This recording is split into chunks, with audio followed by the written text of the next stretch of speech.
Hey, and welcome to Insurance Town. I'm the Mayor, Heath Sharon, and the host of this podcast. Ladies and gentlemen, so glad you're hanging out with us today as I got my new friend, Chuck Aiken, coming in to hang out with us today. This dude knows so much about AI, about marketing. He started at Mortgage 101, became the top #1 search in Google. He's also helped so many big brands, small agencies, small businesses to build their marketing, to build their funnel, to make more money, to save time, all of these things. And we're going to get into that on this episode. Before I do, I got to talk to you about my good friends over at Smart Choice.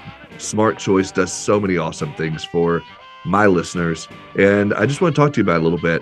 They just crossed over a milestone of over 10,000 independent agencies, $11 billion in premium. They're the fastest growing agency network, hands down. And you're not going to be sad for reaching out to them. If you only need one market, or if you need 10 markets, or need a whole stable, it's a hard market, guys, and it's tough right now. I just think you're going to do a whole lot better off by having them on your team. So, if you want to go to smartchoiceagents.com, and you can click on Find Carriers. As you can see here, there's a map that pops up. You can search through the map portion. I'm in Arkansas, so you can click on the state there, and you can see all the carriers in your state. Look at all those carriers you can see. You can click on any state you want to there, and whether you're in Texas, Arkansas, New York, everything in between. Go to smartchoiceagents.com and check it out. They have no agency fees, no exit fees. They have agency-friendly contracts. It makes it so easy to work with Smart Choice. Go check it out. Also, my good friends over at Canopy Connect. Canopy Connect is your one-click solution to getting all those deck pages that you need to quote your prospects. If you see here, Insurance Town listeners get discounts. You could book a demo here. Make sure you go check it out. That you can create customizable links for your clients. They click the link. All their deck pages upload to your dashboard. You get loss runs, you get driver lists, you get claims, you get all kinds of information right there. Use canopy.com. Please go check that out. Also, my good friends over at Old School Marketing. Make sure you go check out oldschoolmarketing.com. If you look up there, it's OLDE schoolmarketing.com. They do so much in the direct mail space, but they also do digital marketing. They also help you with building your pipeline in any way that you need to. They also can help you with your website. They can help you any way that you need to get your agency out there. Guys, go check them out. Rusty, the owner of Old School Marketing, was an insurance agent himself.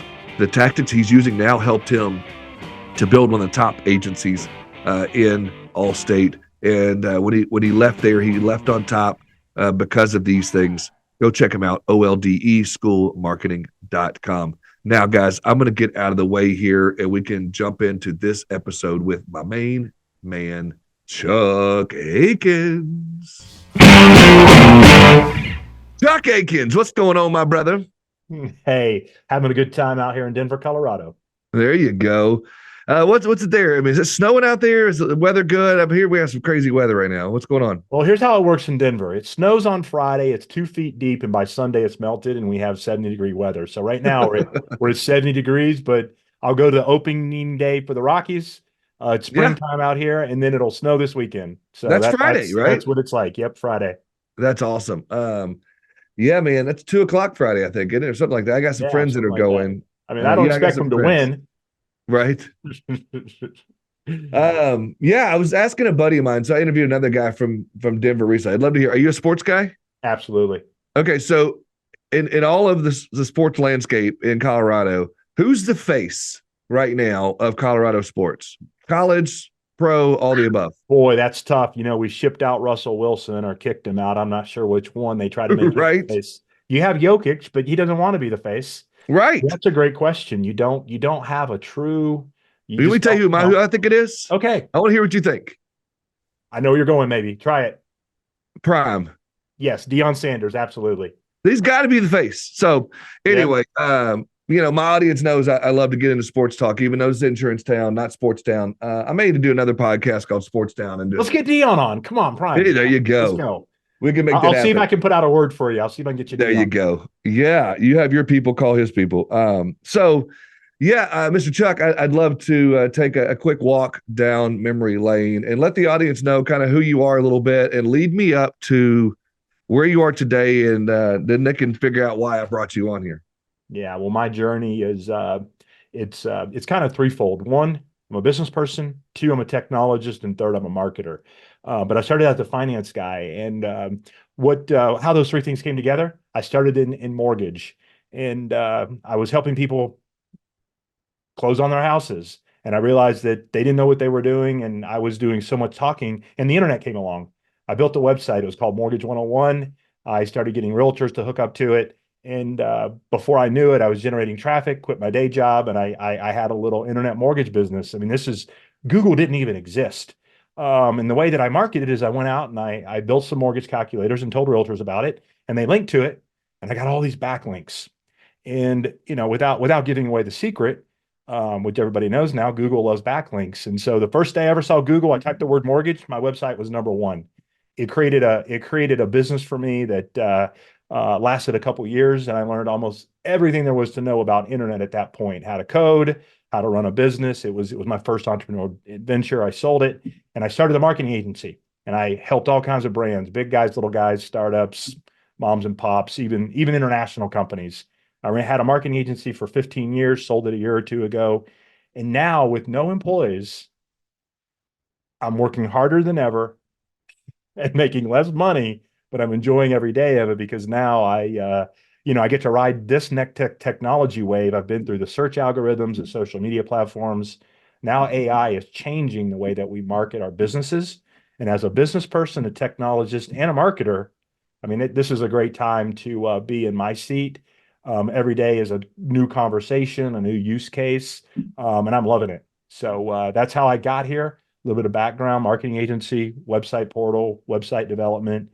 But I bring all three things to the table. I'm not a marketer only. I'm not a business person only. I'm a technologist only.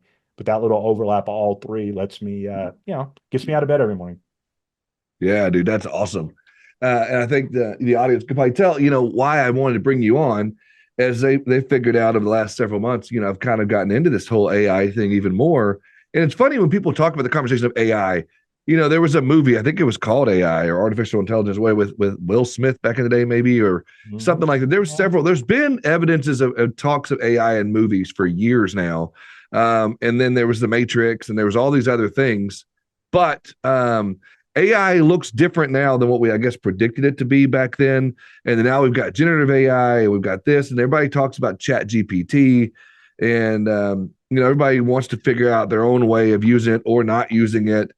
And I'm under the impression, and the way I look at it, and you tell me what you think before we get anything else, of like, it's not going anywhere. I think you have to embrace it as an agency owner, as an entrepreneur, as a insurance professional, as a whatever professional, mortgage professional, whatever.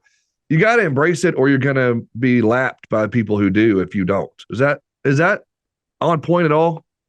It's 100% true. This is going to be a very binary case. And by binary, I mean black and white. There's going to be a group that leverage it and use it, and a group that doesn't. And there will be no in between. I mean, just you Yeah, can't half use it. I mean, you can today, but as we go forward, you either have to learn how to interact with AI and leverage it to some point. If you stay away from it because you don't understand it, you're scared, or you're not allowed in your company, which is the case sometimes, depending on if you're in if you're in corporate America. I mean, you are going to fall behind. I'm not as worried about job replacement. There's always going to be a need for people and humans to do work, but the job that you're doing today is going to change, and it yeah, will either become more integrated with AI or to become less. And like I don't see an in between. But that's true, and it's hard for people to imagine when the internet came along, when social media came along. Some of the same discussions were yeah, had, and there's no way around it. 90% of the people use the internet. I don't know the 10% that don't personally. 90% of the people use social media. I mean, there are people that don't use it, but you have to get on board this train. yeah. And I mean, even to that point, I mean, my freaking 80-year-old father, still, is using internet now and on Facebook more than I am now. And, Mhm. it's funny that Facebook is started by college students in their dorm room, and now it's being used more by, the boomers and the older generation, and the younger people like, oh, Facebook's for old people now. So even to that point, older, demographic, and I say that in, all respect to my father, but even, decades before me, they're using social media, they're using AI. I've got an Alexa in every room in my house. That's a form of Mhm. AI. Yeah. We've got our phones are listening to us and generating through AI search filters on Amazon. I'll look at Amazon and be like, I didn't even know I was looking for this, and I'm excited it's here, and I'll hit the Exactly. buy button. It's Exactly. crazy. Yep. Absolutely, it is. Now, what's important as you use those examples, when you think about the internet when it first came out, I mean, I'd throw out on acronyms like ISDN and modems and, command lines and config. I mean, like you had the early adopters of the internet were technologists. You don't do Yeah. that anymore. I just ordered internet and it shows up and it's protected, got battery backup, and it hooks up to my Alexas. I mean, everything just comes out of the box working. So just like the internet, AI is going to morph over time and how it's integrated. And there's definite buckets of AI that you have to think through. Most people, when they talk to me about AI, because I'm a marketer, they want marketing tricks. And I'm like, no, no, no, that's not where to start. Sure, it can write your blog post, it can write your social media post, it can do a lot of things, but that shouldn't be exactly where you start with AI Okay, because so let me right? do this then. Why don't you tell me your audience that you're talking to right now, is that we've talked about and about, is insurance agencies, Mhm. agency owners, producers, customer service reps, account managers. So where would they start? Maybe you talk to the agency owner, maybe you talk to the staff, but where would you have them start? Well, the first thing I would say as an agency owner, you have to understand and interact with AI first yourself, and then decide how you want to bring it into your business. The analogy that I like to challenge, particularly smaller businesses with, is that do you have interns? Do you have assistants? Have you ever went on Upwork and tried to get somebody else to do something for you? That's how you first put AI to work. It's going to do things like read your emails for you, summarize a transcription. Like the first thing that you need to do is have a personal, I hate to say relationship, it's the wrong word. You need to have a personal use case where you are using AI. Because the way that you talk to AI, and some people will call it prompts or prompt engineering, I think that's too big of a word. The way that you have to conversate with Chat GBT, chat being the imperative part of that, not the generative AI part of it. You are chatting, which restricts what it can do. You've got to know how to talk with it, just like you learn how to talk to a 25-year-old intern. You just got to practice because you're going to say things, and just like that 25-year-old intern, AI is temperamental. It does not have personality, but it's temperamental. It will not do the same thing at 1 o'clock today that it will do tomorrow.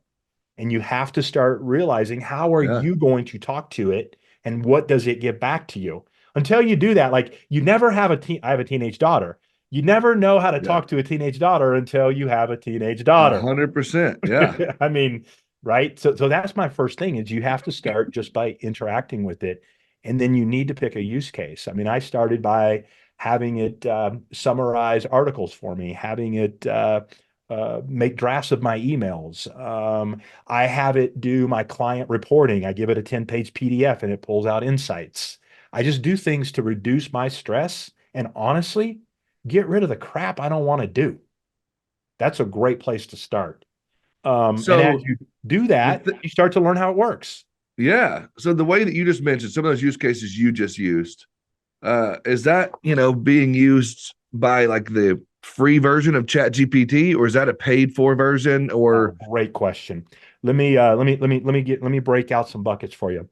First, you can go directly to Chat GPT or Claude or Gemini or Copilot with Microsoft, and you can yeah, have a direct Copilot. I interaction found with that one. AI.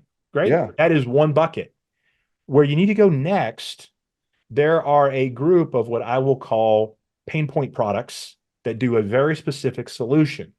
So I use Okay. a product called Shortwave for my email. I have a product called Fathom that that records my Zooms and builds my to-do list. I have a project management tool. So what you have is you have developers and small businesses on a whiteboard trying to bring AI to you through your software use. So that's a bucket. Then you have what I would say, bringing it into your business bucket. And this is where it gets a little tricky. And unfortunately, it's where people start because they're being sold. This is where all of a sudden Adobe has Sensei, or Microsoft pushes Copilot on you, or your project management system does something, or someone in your industry will try to become disruptive and say it can do this for you. And that's where it gets the most complicated. And the problem is that's where most people have their first introduction, is a complex use case that's trying to bring value and cost you money. And you have a team involved, and it's just like, whoa, you jumped into the deep end of the pool, right? Learn how to conversate with it, use a couple pain point products that solve a specific case for you, and then you'll be better equipped to say, all right, now I can solve a real business problem. So, okay, at the lowest level, and this is where most people are starting right now that I'm talking to, and I can just say in my own household, Chat GPT. We've brought that up. There's a free version of it, whatever it might be. Now, that doesn't necessarily integrate with your emails and whatnot yet, but you could still use one of your use cases of writing email. You Yeah. could pull up Chat GPT and you could, all right, I want to write an email to all of my prospects, Mhm. about this. Yeah. Or I want to write an email about this latest product from Yep. Progressive or from whoever. Go ahead.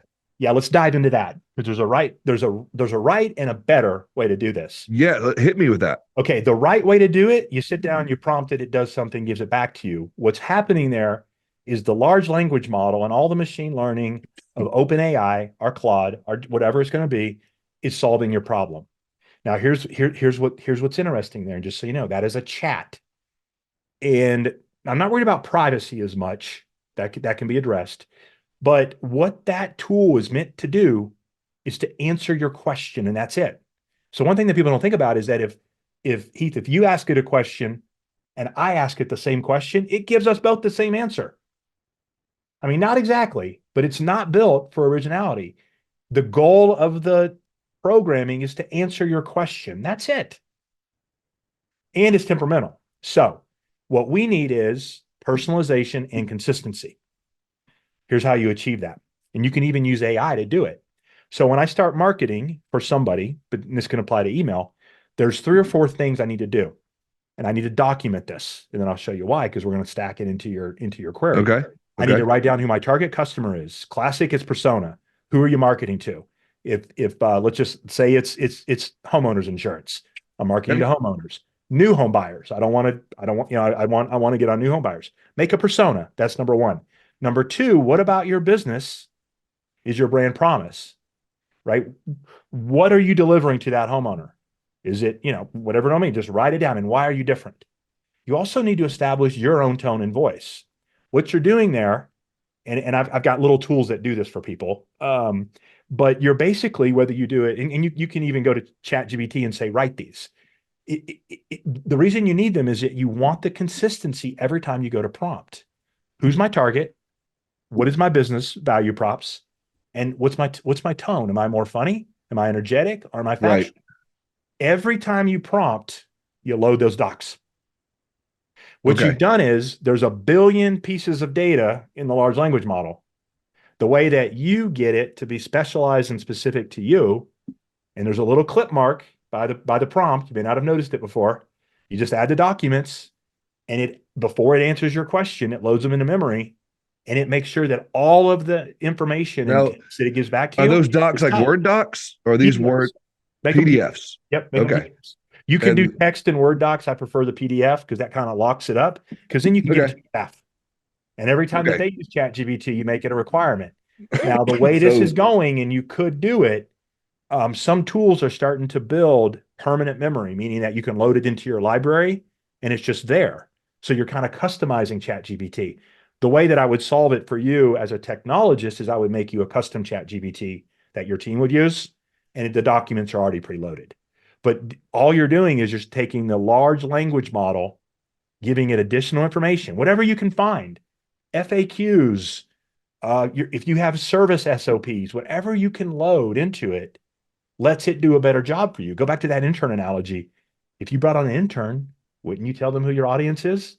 Tell them how you want to Yeah. write your emails? That's it. You're just training it. When people say they're training AI, that's all they're doing. They're just loading extra information to it to personalize it for you. Yeah, it's funny. I went through an exercise to this point where when I was first starting to play with ChatGPT, I guess a year or two ago, whenever I first was introduced to it, and I wrote something in there, or I had it write something. Then I would say, now let's change the way it's written to the voice of a Yeah, boomer, and then I exactly. changed it to the voice of a millennial, and then the Hmm. voice of a whatever, just to Yeah, see that it was the same information, but just the yeah, way it was presented yeah. was really interesting to see. Hmm. And so you could aim some of your content at millennials, so to speak, or Yeah, at the boomer absolutely. generation, Right. or at, again, going back to that persona. I like that because I didn't know you could do that, or I didn't realize that was the best way of doing it, is save it in a PDF and then just preload that Yeah, in, and then when you ask, it just reads off of that document you put in. I like yeah, that a lot. Okay. yeah. So, So then so, you so the can, method is don't worry about the perfect prompt.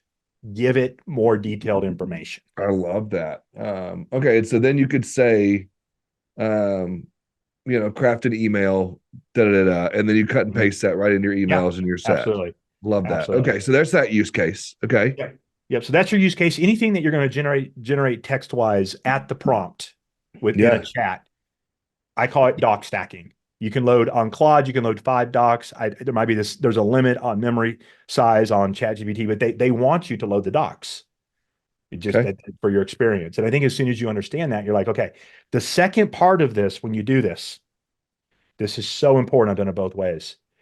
You need to have this little visual that the AI is always behind you. You would never let an intern email your client.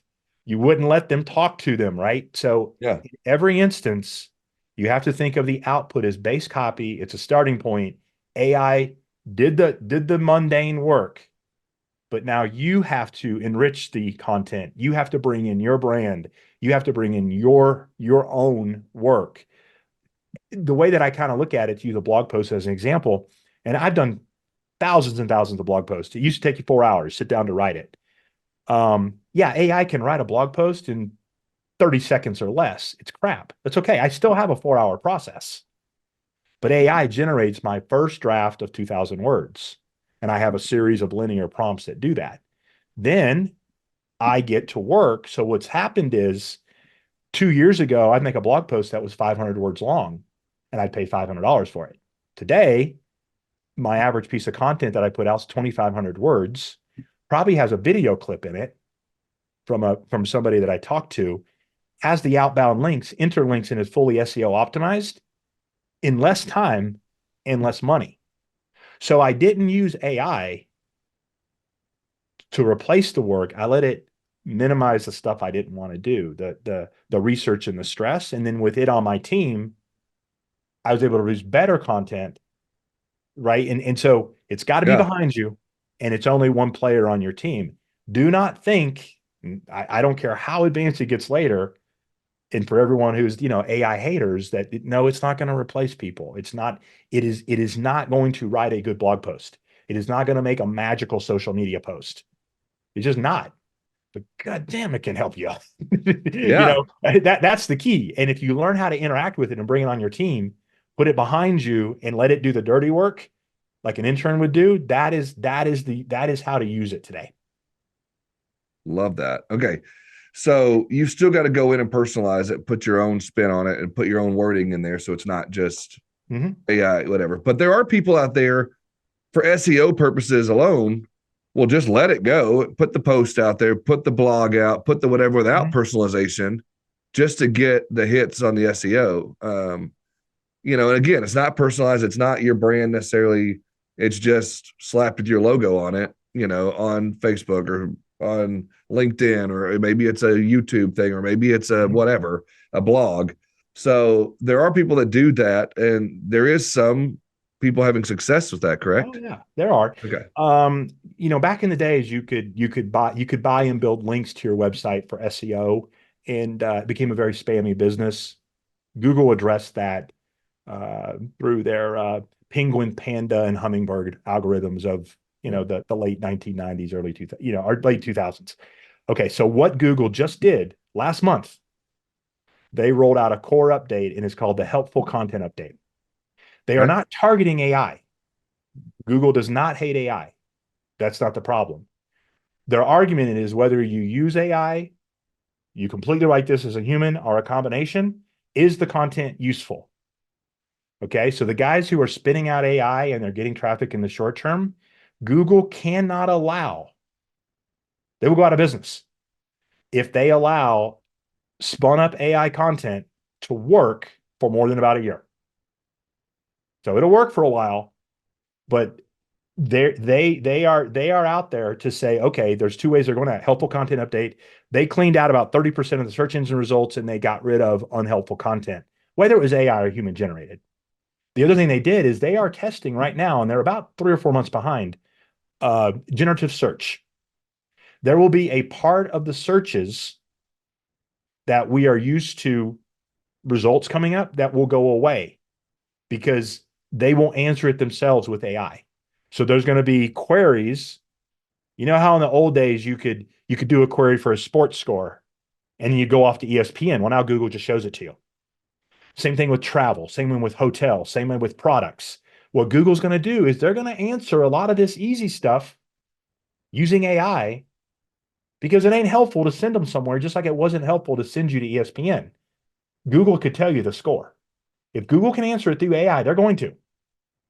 So Yeah. between those two things, getting rid of the junk that's not helpful in the database, the Google search index, and going ahead and just answering the question, they're going to close up this opportunity Yeah. that exists at the moment.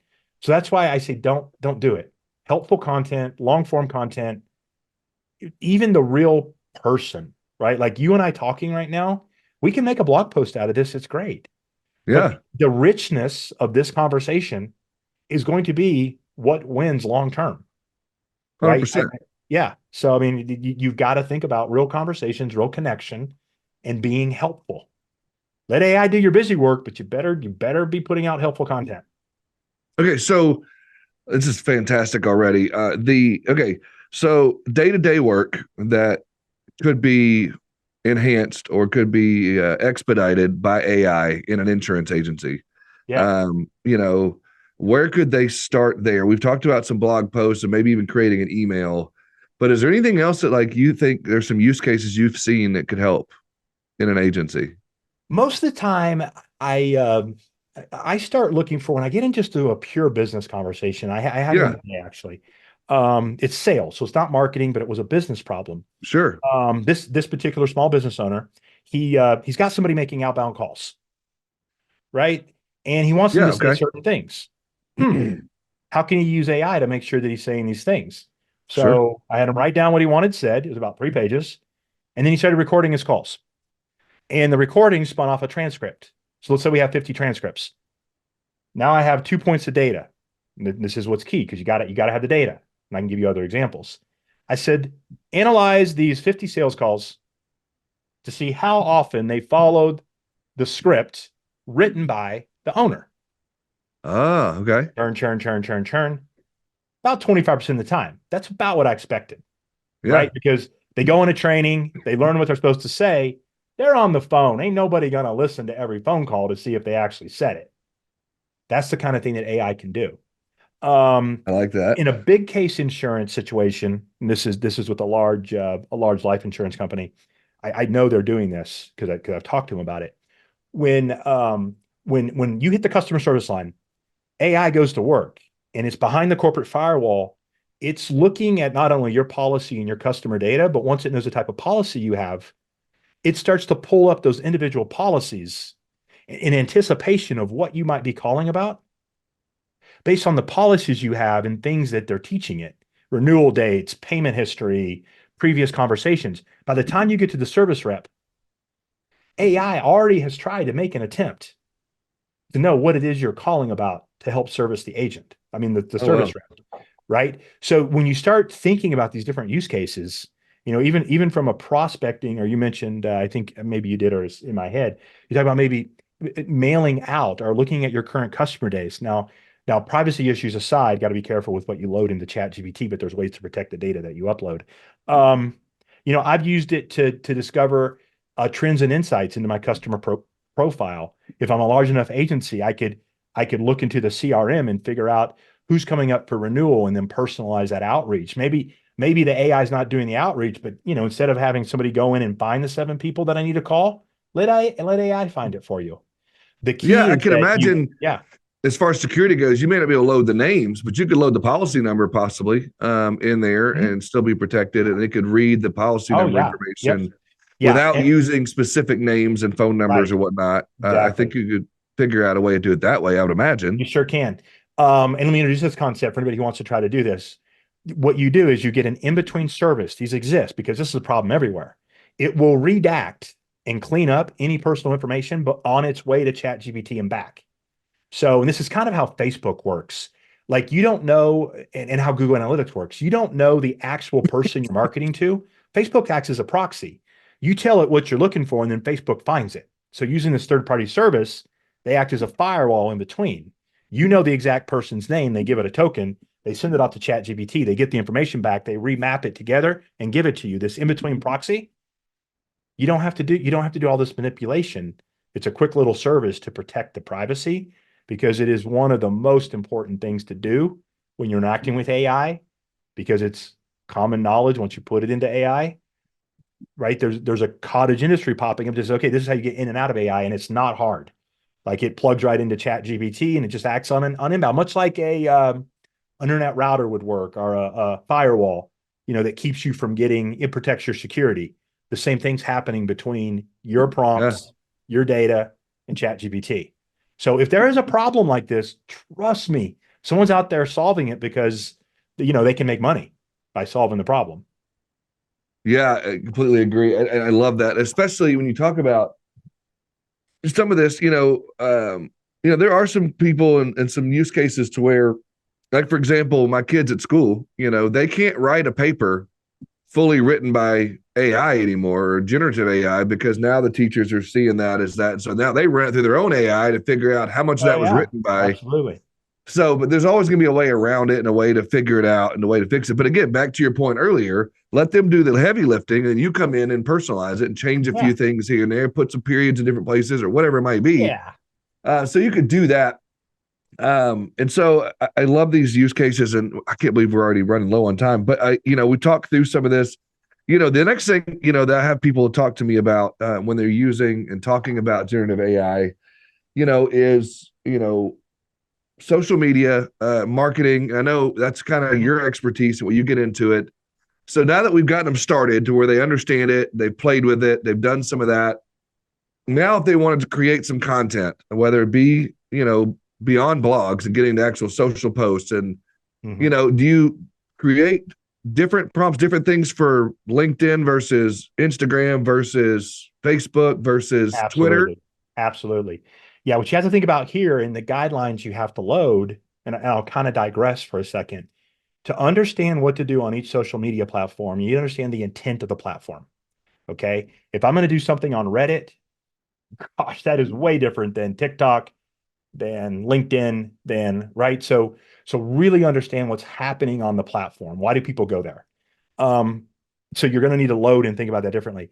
When you get into your content calendar, generative AI is better at copy than it is images at the moment. The images are coming along fast.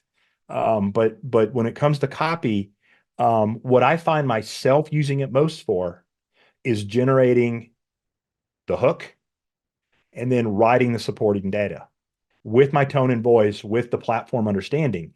So let's just say that I did a blog post or if I want to go into social media, the prompt I use for a LinkedIn, including the links, is going to be different than Twitter. But I mean, these are quick to work through. But the key when you think about this is keep it behind you. You need to have the idea, you need to have it, but man, it can, like I've seen, I put in front of it like come up with 3 hooks and then I pick one. It's like, wow, that I would never came up with myself and it got a 3% click-through rate. Man, that's great. That was better than what I was getting before. I'm getting better engagement. Or wow, I did this thing and it just way too many emojis. Like LinkedIn even got mad at me. Okay, I need to instruct it. Don't be so emoji focused. But these different ways that you interact with it, you can get through your social media calendar very, very quickly.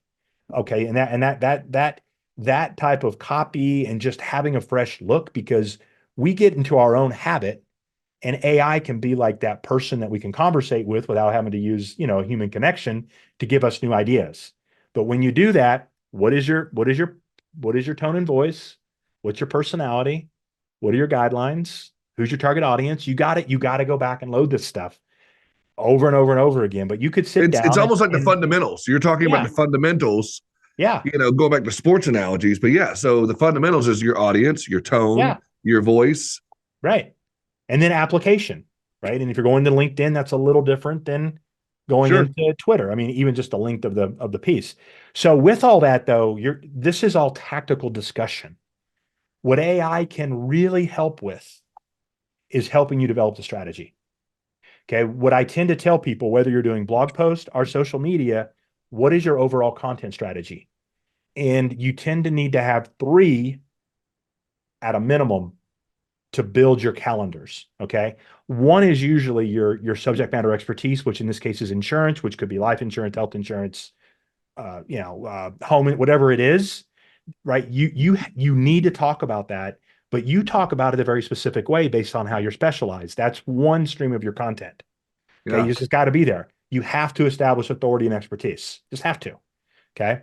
Then the next thing usually becomes real life, right? Yeah. So, say as an insurance agent, in some capacity, you're involved in the community.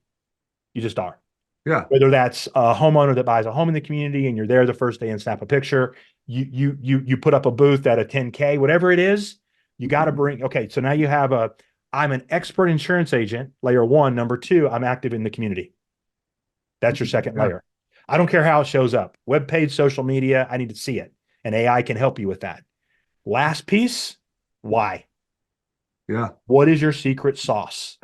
This is where you say this is where you're true, and it's the hardest part. It's the last mile. It's 10% of your content. But why is someone gonna pick you and your agency?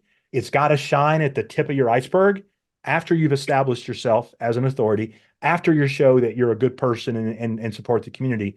Why?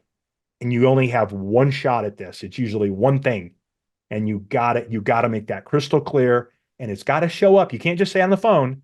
It's got to show up on your Yeah. website. It's got to show up in your social media. I got to be able to see it. Yeah. That's how I think about content. And when you get into that, you can start saying, "Ooh, well, AI can definitely help me look smarter. It can definitely help me, I don't know, find different things that are going on in the community. Like it can do this for you." And then when you hone in and you say, where is my true expertise? I've helped people use AI to write guides and ebooks around their specific thing they specialize in. So, for example, let's say I'm just making this up. You specialize in hazard insurance in flood areas. Yeah. Great. Tell me everything you know about that. Make sure that I clearly understand it. Do you speak about it? Do people seek out your advice? Is that what you're putting on LinkedIn?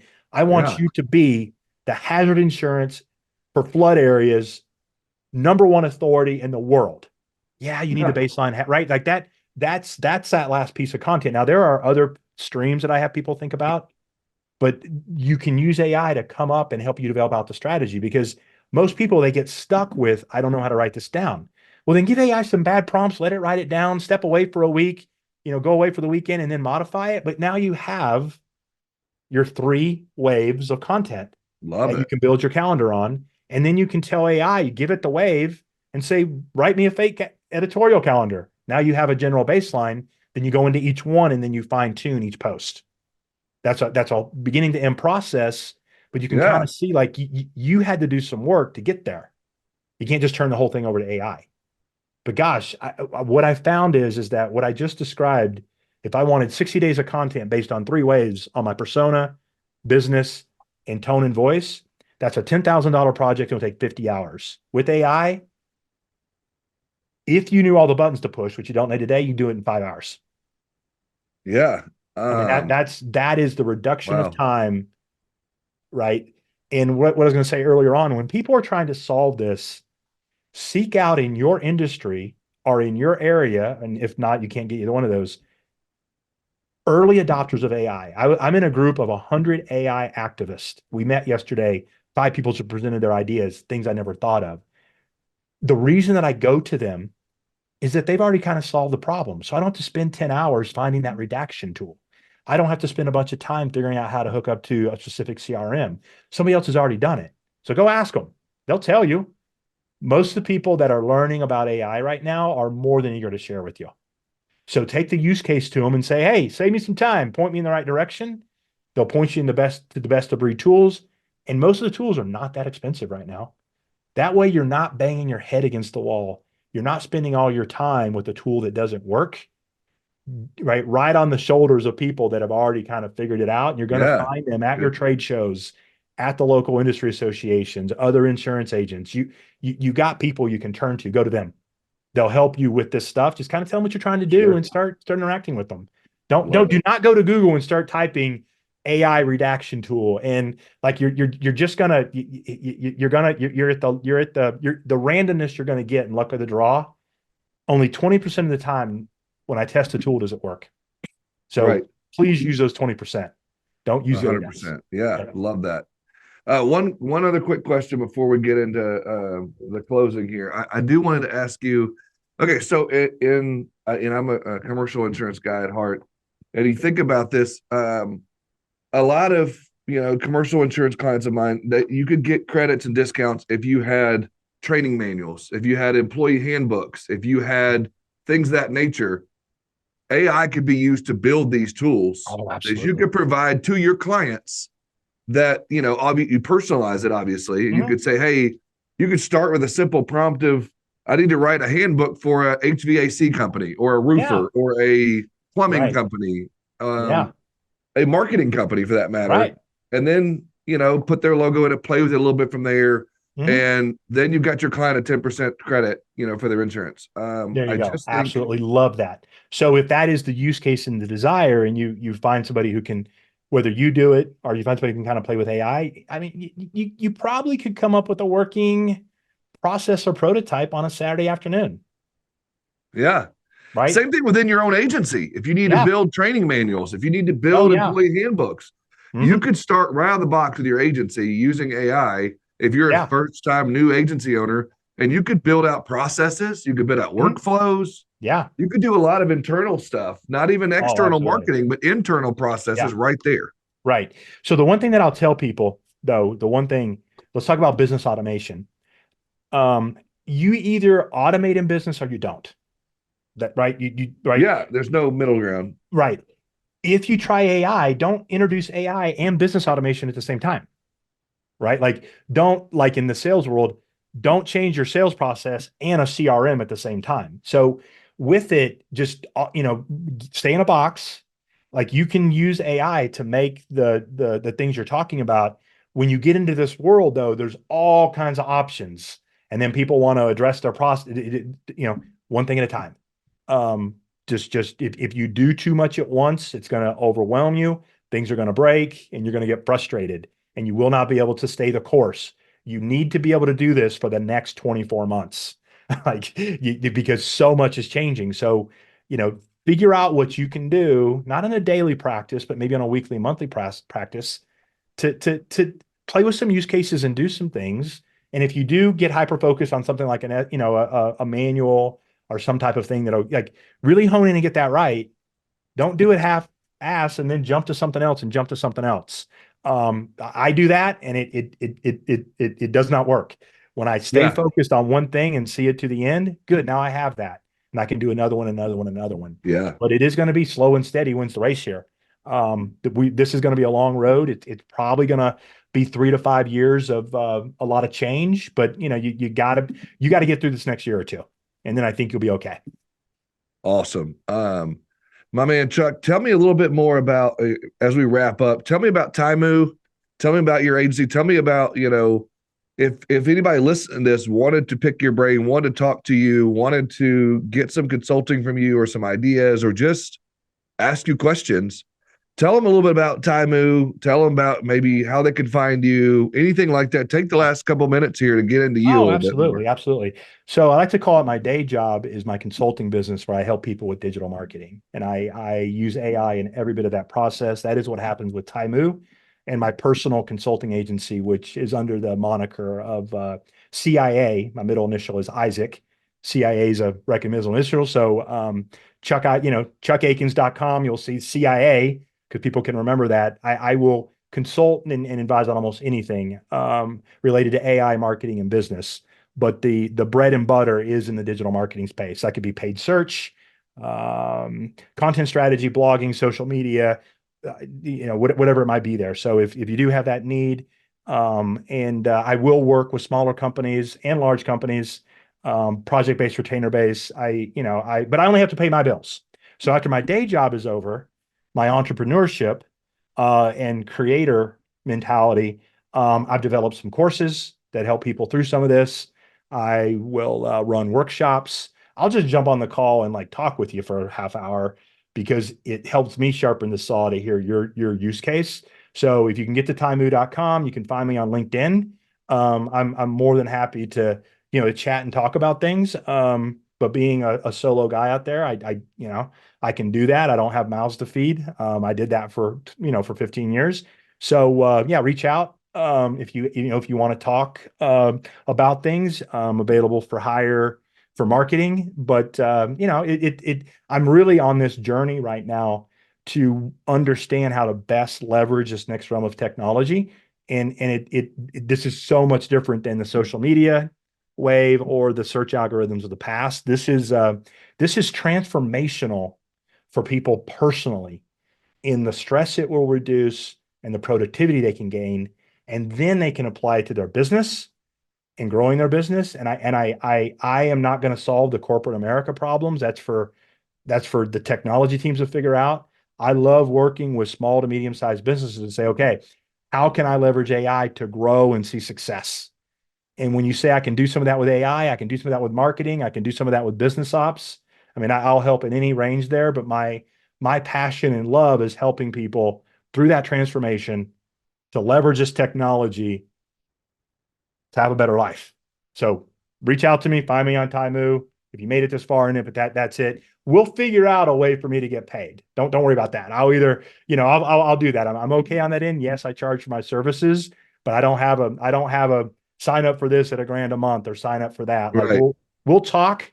The more complicated and the more of an uphill challenge it is, the more you're going to excite me. So if you have one of those, a great idea, a big challenge, a complicated endeavor, reach out to me. That is my jam. So I get bored with the easy stuff. Yeah. And I would imagine as a bonus, being from the mortgage industry, you might even be able to help them to get more referral partners in mortgage lenders. Oh, absolutely. Or really, you're right. All right. Our more, whatever it is. I mean, I always am about how do you get referrals? How do you build your network? Yeah. That's why I tell people to put out thought leadership. I mean, you and I now know each other because you came across me somehow because I was Yep. putting out decent Content. stuff, right? Yeah. Right. A So hundred yeah, percent. that's how And it works. so So put out good content, network, and grow your business. perfect. Brother man, I appreciate you hanging out. I appreciate you joining us in Insurance Town. Okay, love it. And hopefully we can talk again real soon. Man, I All appreciate right. it. Have a great All right. day. All right. Thanks, Steve.